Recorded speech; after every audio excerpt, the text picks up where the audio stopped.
अगर कोई आपको आकर के ये बोल रहा है कि आपके बैंक अकाउंट में कोई पैसा नहीं है, आपके बैंक अकाउंट में 10,000 रुपए है और हम आपको करोड़पति बना देंगे, तो वो 10,000 रुपए आपके अकाउंट से निकलेगा, उस आदमी के अकाउंट में जाएगा और आपके जैसे और बहुत सारे बेवकूफ मिलेंगे जिनके सबके पैसे उसके पास में जाएंगे, तो आप बनो ना बनो वो पक्का बनेगा करोड़पति। तो ये मैंने आपको इसकी एलिजिबिलिटी बता दी। 5 साल में कितना कमाया? 60 लाख। 20 लाख आपने बचाया, तो उस 20 लाख का आप क्या करने वाले हो 30 साल की एज में? बहुत सारे लोग तो बहुत ही बड़ी बेवकूफी करते हैं। यानी क्या? ये पैसा उनके बैंक अकाउंट में पड़ा होता है, इसका मतलब उनको कंपाउंड इंटरेस्ट के बारे में कुछ भी नहीं पता है। तो अगर आप ये बेवकूफी करने वाले हो या अभी कर रहे हो, तो सबसे पहले उस पैसे की एफडी करा लो, क्योंकि सेविंग में इंटरेस्ट है 3-4%, एफडी में है 7%। और आजकल तो बहुत सारे बैंक्स ऐसे हैं जहां पर ऑटोमेटिकली ये काम हो जाता है। अब जो न्यू एज बैंक्स हैं वहां पे ये काम ऑटोमेटिकली हो जाता है, यानी आपको मैनुअली नहीं करना पड़ता, कि जैसे ही आपका बैलेंस एक पर्टिकुलर अमाउंट के ऊपर जाता है तो ऑटोमेटिकली एफडी बन जाती है, ऑटोमेटिकली टूट जाती है, उस पर पेनल्टी भी नहीं लगती है। ऐसे भी बैंक्स हैं, तो रिसर्च करो ऐसे कौन से बैंक्स हैं, इसका कितना बड़ा बेनिफिट होगा आपको अभी आप कैलकुलेट नहीं कर सकते, जैसे वो चेस में आप कैलकुलेट नहीं कर पाए थे। 10-20 साल में अमाउंट कितना बड़ा हो जाएगा आप सोच भी नहीं सकते, अगर सिर्फ यही करते हो जितना मैंने कहा है। तो क्या जो मैंने कहा था वो एक लेवल पे सच नहीं हो गया है? How to make money without doing anything. अभी देखना एक एक स्टेप हम और आगे बढ़ते रहेंगे। मतलब आपने क्या किया? 2 काम करे अभी तक।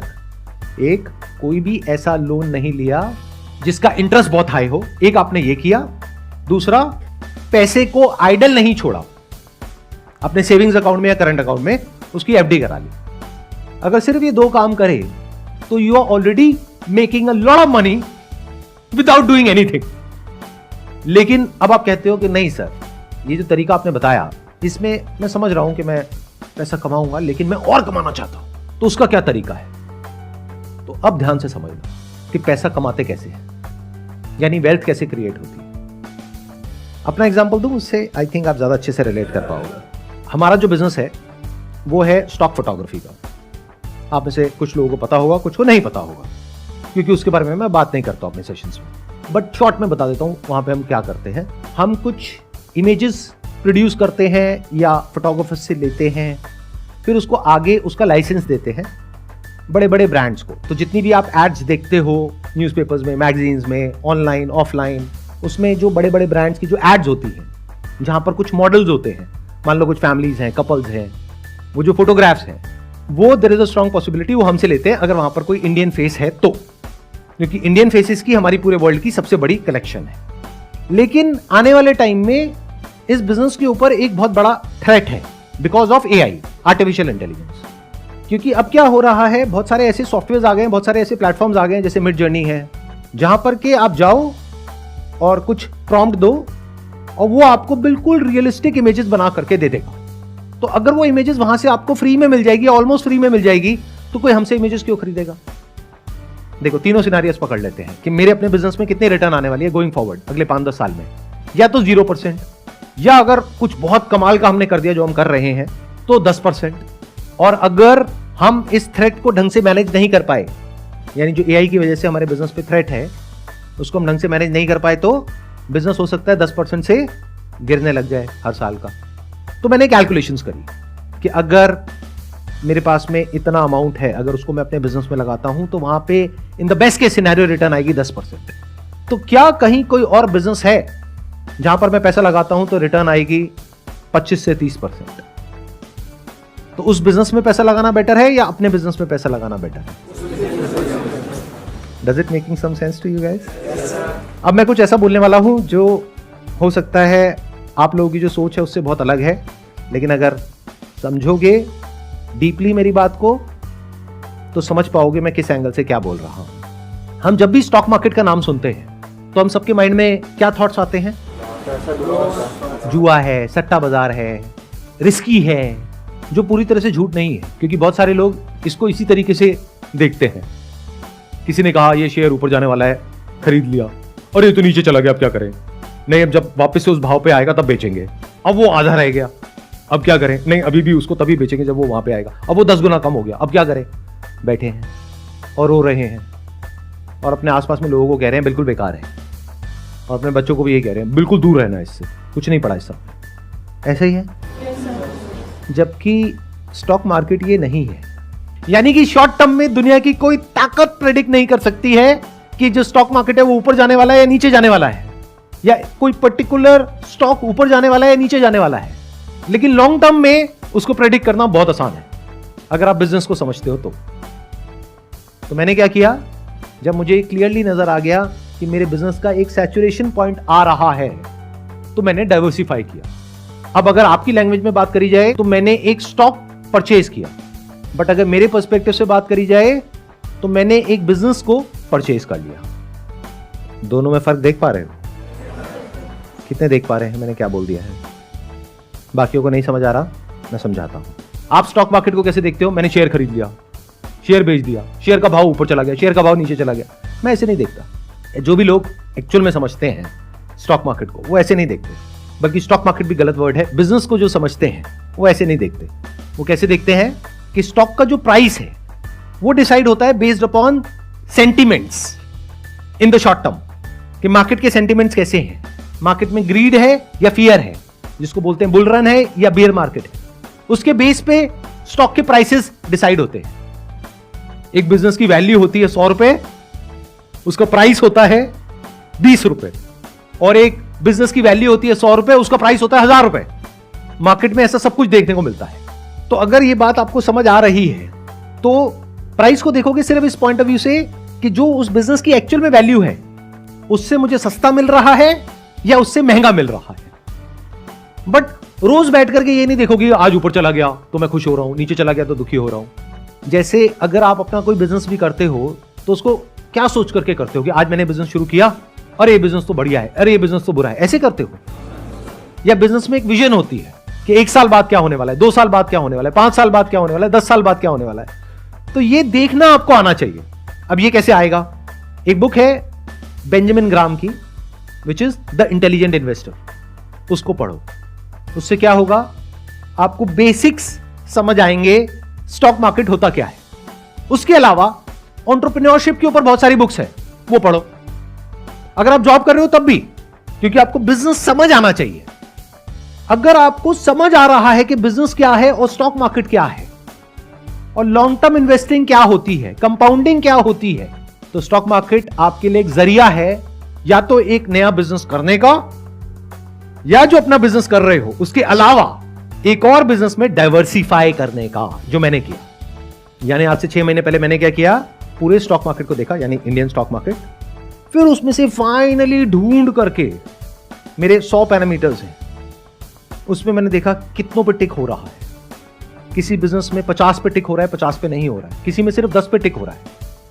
फाइनली एक ऐसा बिजनेस मिला जिसमें 100 में से 99 पे टिक हो गया है।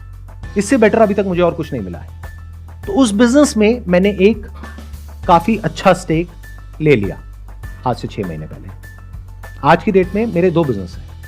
एक मैं मालिक हूं इमेजेस बाजार का और एक मैं मालिक हूं एक बैंक का।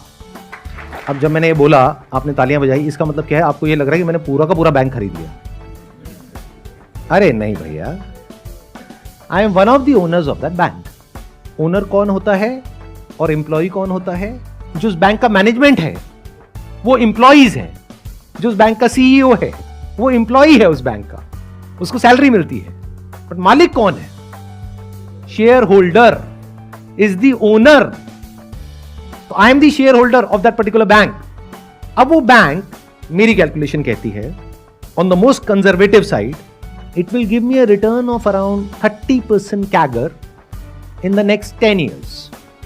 क्यों? क्योंकि मुझे उस बैंक के बिजनेस मॉडल के बारे में पता है, उसकी सारी एनुअल रिपोर्ट्स होती है वो मैंने पढ़ी है, उसकी अर्निंग्स कॉल सुनी है, उस बैंक में मैंने अकाउंट भी खुलवाया है ताकि कस्टमर के पॉइंट ऑफ व्यू से भी पता लगे। मतलब इतना डिटेल में, इतना डीप में गया हूं मैं उस बैंक के कि मुझे एग्जैक्टली पता है कि क्या हो रहा है और क्या होने वाला है। सर एक काम करो ना सर, बैंक का नाम ही बता दो। बिल्कुल नहीं बताने वाला। क्यों? क्योंकि अगर मैं ये बताता हूं तो 2 वजह है ना बताने की। एक, लीगली ये बताना ठीक नहीं है from the regulation point of view, कि मैं ऐसे अगर आता हूं और आकर के आपको बताता हूं तो वो एक तरह से सलाह हो गई।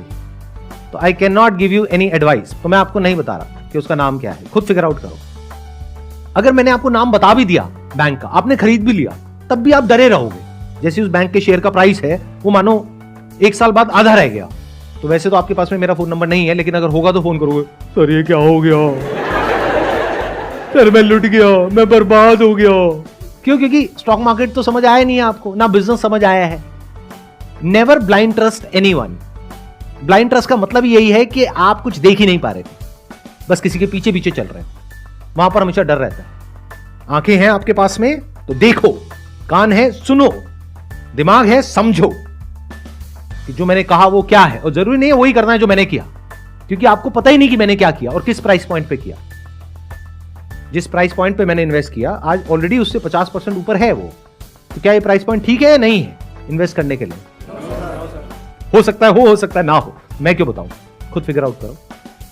तो ये जो आपको क्रच चाहिए होता है ना आगे चलने के लिए, I am not giving you a crutch, I am just telling you how to think. मतलब आपको सब कुछ पता होना चाहिए उस इंडस्ट्री के बारे में, उस पर्टिकुलर कंपनी के बारे में, उसके प्रमोटर्स के बारे में, बिजनेस के बारे में आपको समझ आना चाहिए कि बिजनेस क्या है, क्या हो रहा है, कैसे होने वाला है, अभी वो बिजनेस किस फेज में है। आपको पता होना चाहिए नेचुरल ट्रैक्शन क्या होता है, यानी कि वो बिजनेस अपने आप बढ़ रहा है। यानी एक बैंक के स्टैंड पॉइंट से अगर समझा जाए तो उस बैंक के डिपॉजिट्स बहुत तेजी से बढ़ रहे हैं, ये सिग्नल है कि पब्लिक को ट्रस्ट है उस बैंक के ऊपर। इसलिए जो मैंने अपना सेकंड बिजनेस किया, ये भी कहना गलत होगा, किया, जिस सेकंड बिजनेस में मैंने इन्वेस्ट किया वो बैंक में किया, क्योंकि इंडिया में जो आरबीआई है वो बहुत स्ट्रांग है, उसकी जो रेगुलेशंस है वो बहुत ही कमाल की है। और आपको एक बहुत मजेदार बात बताता हूं जो हो सकता है आप में से बहुत सारे लोगों को पता भी नहीं होगा। आपने जॉब करी, आपने 20 लाख रुपए कमाया, आपने क्या किया, उस 20 लाख की एफडी करा दी। आपने कहा ये सब जो आपकी बातें हैं ना मेरे को नहीं समझ आती, मैं तो एफडी करा रहा हूं। 20 लाख आपका एफडी में पड़ा है, मान लो वो बैंक डूब गया, बंद हो गया, तो उस 20 लाख का क्या होगा जो आपने एफडी कराई है? ये बात पता है? कितनों को नहीं पता है, हाथ ऊपर करो। मतलब आपका 5 लाख रुपए इंश्योर्ड है, बाकी 15 लाख गया। तो जिसको आप और आपके पेरेंट्स बहुत सेफ समझते हो वो भी सेफ नहीं है, बल्कि मैं ज्यादा सेफ हूं, क्योंकि आप तो एफडी करा के भूले पड़े हो, तो आपको तो तब पता लगेगा जब न्यूज में आ जाएगा। मैं तो मालिक हूं ना उस बैंक का, तो मैं उसको मॉनिटर करता रहता हूं, उसकी अर्निंग्स कॉल सुनता रहता हूं, उसकी जो क्वार्टरली रिपोर्ट्स हैं उसको स्टडी करता रहता हूं। तो कहीं भी कुछ भी गड़बड़ हुआ तो सबसे पहले मुझे पता लगेगा, उसके 6 महीने 1 साल या 2 साल बाद आपको पता लगेगा। तो जैसे ही मुझे पता लगेगा उस दिन मुझे एक बटन दबाना है और वो सारा पैसा मेरे बैंक अकाउंट में आ जाएगा, उस बैंक अकाउंट में नहीं जो बैंक डूबने वाला है किसी दूसरे बैंक अकाउंट में। तो ये ज्यादा सेफ है, ये ज्यादा सिक्योर है। नॉलेज के बेस पे एक्ट करना, specially if that knowledge is backed by facts, data and right understanding, that is much more safe and secure than blindly चलना। तो अगर मेरी बात आपको समझ आ रही है तो शॉर्ट टर्म में अब वो जो आपने इन्वेस्टमेंट करी है वो चाहे ऊपर जाए चाहे नीचे जाए आपको फर्क नहीं पड़ने वाला। जैसे अपने घर में फर्क नहीं पड़ता। क्या आपने घर का प्राइस रोज चेक करते हो सुबह उठ करके? सुबह जा करके मतलब ऑफिस जाते वक्त या ऑफिस से आने के बाद में, क्या अपने घर के पास में जो डीलर है उसके पास में जाकर के बैठ जाते हो उसके ऑफिस में, भाई आज मेरे घर का क्या दाम है? भाई आज तो 50 लाख रुपए है। अरे कल तो यार 51 लाख रुपए था, आज 50 लाख हो गया। आज क्या भाव है भैया? आज 52 लाख है। अरे मजा आ गया। अरे भाई बेचना हो तो खुश हो या परेशान हो। यानी अगर मैं अपना एग्जांपल दूं तो ये जो बैंक, एक ऐसा भी फेज था आज से आई थिंक 4-5 महीने पहले, जब वो बहुत नीचे चला गया, बहुत मतलब 10-15% टूट गया, तो मैं दुखी नहीं हुआ। आज वो स्टॉक बहुत ऊपर है, तो अगर मैं आपको नंबर बताऊंगा तो आपके पैरों के नीचे जमीन निकल जाएगी सुन करके, लेकिन उसकी वजह से मैं खुश नहीं हो रहा हूं। अब एक काम करते हैं, अब मेरे को छोड़ते हैं, आपकी बात करते हैं। यानी 30 साल की उम्र में आपके पास में 20 लाख रुपए है, उसमें से 10 लाख रुपए आपने अपने पास में रखा, जिससे कि अगर कभी कोई प्रॉब्लम आ जाए एकदम से तो आपके पास में इतना पैसा होना चाहिए इमीडिएटली। बचा 10 लाख रुपए, तो 10 लाख रुपए को आपने इन्वेस्ट करा। अगर मेरे स्टैंड पॉइंट से देखोगे तो ये टाइम अच्छा है बैंक में इन्वेस्ट करने के लिए, क्योंकि अगर इंडिया की इकोनॉमी को ग्रो करना है तो बैंकिंग सिस्टम को तो ग्रो करना ही पड़ेगा। तो अगर आप इंडिया की जो ग्रोथ स्टोरी है उस पर आपका विश्वास है तो बैंकिंग सेक्टर तो ग्रो करेगा ही। बिना उसके जो इंडियन इकोनॉमी है वो ग्रो नहीं कर सकती। India is one of the fastest growing economies in the world. तो for India to grow in the next 10 years, 20 years, banking system has to grow. तो ऐसे में अगर कोई न्यू एज बैंक को आप आइडेंटिफाई कर पाओ जो कि बिल्कुल परफेक्टली पोजीशनड है इसको आने वाले 5-10 साल में एनकैश करने के लिए, और आज या तो रीजनेबली वैल्यूड है या अंडर वैल्यूड है, इसको मार्जिन ऑफ सेफ्टी बोलते हैं, जहां पर आपको पता है कि पैसा डूबने की पॉसिबिलिटी ऑलमोस्ट 0% है, तो ये मेरे हिसाब से अच्छा ऑप्शन है। अगर 30% से आपका पैसा ग्रो कर रहा है ईयर ऑन ईयर तो 10 लाख कितना हो जाएगा? Near about 14 times. प्लस जो आप काम कर रहे हो वहां से आपने 10 साल में कितना कमाया लाख रुपए महीने के हिसाब से? 1 करोड़ 20 लाख। और यहां से कितना कमाया? 1 करोड़ 40 लाख। उसमें से 10 लाख हटा दो जो आपने इन्वेस्ट किया, 1 करोड़ 30 लाख। इसके लिए आपने क्या किया? लेकिन किसी ने तो कुछ किया होगा तभी तो पैसा आया। किसने किया? उस कंपनी के मैनेजमेंट ने किया। अब बैंक मत बोलो बार बार, कहीं आप सारे जाकर के बैंक में पैसा लगा दो और पैसा डूब जाए और मेरे पास में आओ, सर ये क्या कर दिया आपने सर। कंपनी का जो मैनेजमेंट है उसने किया, उन्होंने जो काम किया उसके लिए उनको क्या मिला? सैलरी। बट आपको क्या मिला? प्रॉफिट। और प्रॉफिट हमेशा सैलरी से ज्यादा होता है अगर बिजनेस बढ़िया चल रहा है तो। इसका एक प्रैक्टिकल एग्जांपल दूं? आप में से कितने जिन्होंने बजाज फाइनेंस नाम की कंपनी का नाम सुना है? अभी उसका मार्केट प्राइस क्या है? Any idea? जो स्टॉक मार्केट को ट्रैक करते हो। 7,000 नियर अबाउट 7,000। आज से 10 साल पहले कितना था?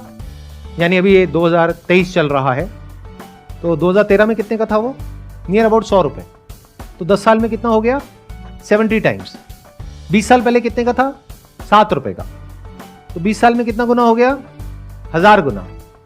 अब ये सब सुनने में बहुत अच्छा लगता है, बट अगर आपने ध्यान से मेरी बात सुनी है, मैं इस सब के बारे में बात नहीं कर रहा हूं। इस चक्कर में क्या होता है, बहुत सारे लोग जब स्टॉक मार्केट में घुसते हैं तो इन एक्सपेक्टेशंस के साथ घुसते हैं कि हमको अगला बजाज फाइनेंस ढूंढना है जो आज 7 रुपए का हो और वो आने वाले 20 साल बाद 7,000 का हो जाए।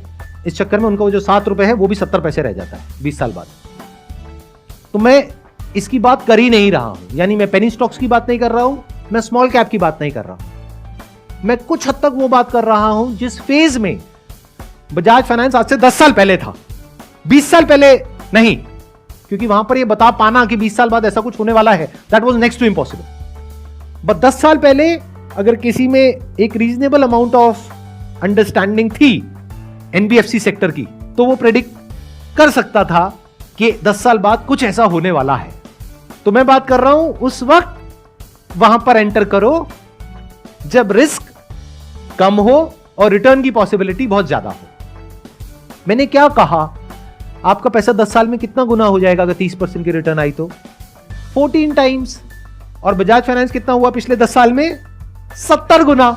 तो मैं 70 गुने की बात ही नहीं कर रहा हूं, मैं ये 50% कैगर की बात नहीं कर रहा हूं, मैं 25-30% की बात कर रहा हूं। और रिस्क को मिनिमाइज करने के लिए मैंने बैंकिंग सेक्टर को चूज किया because I have fair amount of understanding of that कि वो कैसे काम करती है। प्लस मैंने जो दाव लगाया है वो आप लोगों की बेवकूफी के ऊपर लगाया है, क्योंकि मुझे पूरा विश्वास है आप लोगों के ऊपर कि मेरी ये वीडियो अपलोड करने के बाद भी आप वही करोगे जो आप करते आए हो। यानी जब क्रेडिट कार्ड का बिल आएगा तो मिनिमम अमाउंट भी देखोगे और वो ही भरोगे, या फिर देखोगे अच्छा 300 रुपए तो है 10,000 पे, कोई नहीं क्या फर्क पड़ता है। तो मुझे पूरा विश्वास है आप लोगों के ऊपर।